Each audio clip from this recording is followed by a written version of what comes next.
Elizabeth காந்திமதியை வாழ்த்துகிறேன். ஏனென்றால் பணி ஓய்வு என்பது எல்லோருக்குமே வரக்கூடிய ஒரு நிகழ்வு தான். அதில் மிகவும் அமைதியாக இந்த மருத்துவமனையிலே பணியை செய்து நிறைவு செய்த அவருடைய பணி மற்ற மக்களுக்கு ஒரு எடுத்துக்காட்டாக இருந்ததற்கு எல்லாம் வல்ல இறைவனுக்கு முதலாவது நான் நன்றி தெரிவிக்கின்றேன்.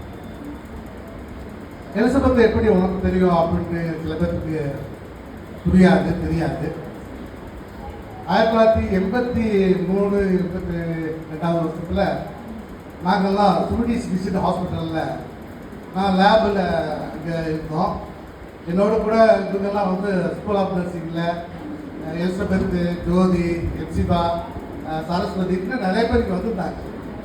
எல்லாருமே ஒரே சுமிடிஸ் மிஸ் ஹாஸ்பிட்டலில் தான் இருந்தோம். பேச்சுலர்ஸ் லைஃப் ரொம்ப என்ஜாய்மெண்ட்டாக பேச்சுலர்ஸ் லைஃப்பில் அங்கே இருந்தோம். அதுக்கடுத்து இவங்க 1988 இங்கே நம்ம சிஎஸ்ஐ மிஷன் ஹாஸ்பிட்டலில் வந்து ஜாயின் பண்ணாங்க.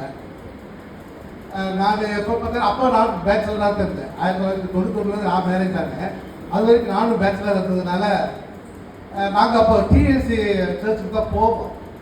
எப்போ பாருங்கள் இந்த குச்சப்பாடு பிஷப் காலேஜ் ஆப்போசிட்டில் இருக்கக்கூடிய டிஎன்சி சர்ச்சுக்கு தான் நான், எலி, அப்புறம் ஜோதி 3 நாங்கள் எழுத ஆக்சுவலாக வந்து எலிசபெத் வந்து அப்போ வந்து எழுதி கூப்பிட்டுருக்கோம்.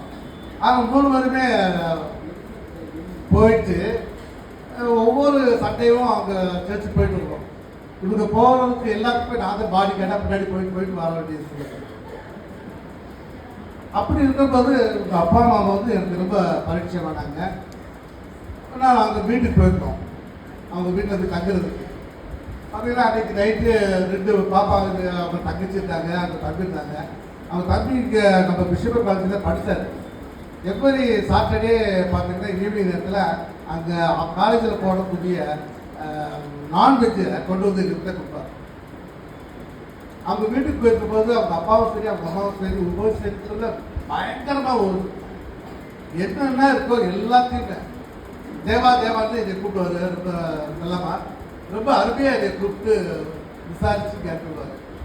ஏன்னு கேட்டால் இங்கே ஒரு ஹெல்ப்ஃபுல்லாக இங்கே இருக்கிற டே அதனால் ரொம்ப மகிழ்ச்சியாக இருக்குது அப்படின்ட்டு அவங்க அம்மாவும் சரி அவங்க அப்பாவும் சரி என் மேலே ரொம்ப பாசமாக இருப்பாங்க. நான் இந்த ஹாஸ்பிட்டலில் பணிபுரியும் போதில் எல்லா ஸ்டாஃபோடையும் நாங்கள் முரண்பாடாக பேசுவோம். எஃப்சினாலும் சரி மற்ற சகாயமணியெல்லாம் வந்து உட்காந்துருக்காங்க. அவங்களுக்கெல்லாம் பார்த்தீங்கன்னா சில நேரத்தில் எங்களுக்கும் அவங்களுக்கும் பயங்கர சண்டை. லேபில் செய்ய மாட்டேங்க, அவங்க தவிர நாங்கள் மறைக்கணும், நாங்கள் செய்கிற தவிர அவங்க மறைக்கணும் அப்படின்னு நிறைய விஷயங்கள்லாம் இருக்குது. அதெல்லாம் நாங்கள் சண்டை போட்டு இருப்போம். ஆனால் இன்னும் வரைக்கும் நாங்கள் எலிசபெத்தோட சண்டையே போட்டதே இல்லை. எதனால பாவமாக செஞ்சுருக்கோம். ஏன்னா எதை கேட்டாலும் சரி பண்ணிடுறேன் அப்படி செஞ்சேன் சொல்லிட்டு எல்லாத்துலேயுமே சாஃப்டாக ஹேண்டில் பண்ணக்கூடிய ஒரே ஒரு நபர் எலிசபெத் தான். மேரேஜுக்கு நானும் அறந்தாங்கி போயிருந்தேன். அறந்தாங்கியில் போய் அங்கே மேரேஜ் முடிக்கிற போது அப்போ பார்க்குற போது ரொம்ப பெரியவராக இருந்திருக்காரு, ரொம்ப ஹைட்டாக இருந்தார். என்னடா உங்களுக்கு மேட்சே ஆகலையே அப்படின்னு நினச்சிலாம் இருந்திருக்கோம். பட் அவங்க இங்கே வந்து நம்ம இந்த லாஸ்ட்டு இங்கே இருக்கக்கூடிய வாட்டர் பக்கத்தில் தான் தங்கியிருந்தாங்க. அவ்வளவு கரிசனம், அவ்வளவு உரிமையோடு எல்லா விஷயங்களையுமே இங்கே வந்து அந்த கூட வேலை பார்க்குற எல்லா பிள்ளைகளுமே அவங்க வீட்டுக்கு போய் எல்லாத்துக்குமே சப்ளை பண்ணி எல்லாமே செய்வாங்க.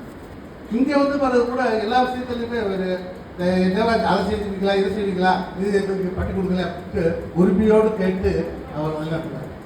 ஸோ எலிசபெத் இந்த நாளிலே ரிட்டையர்ட் ஆகிறது என்பது கண்டிப்பாக.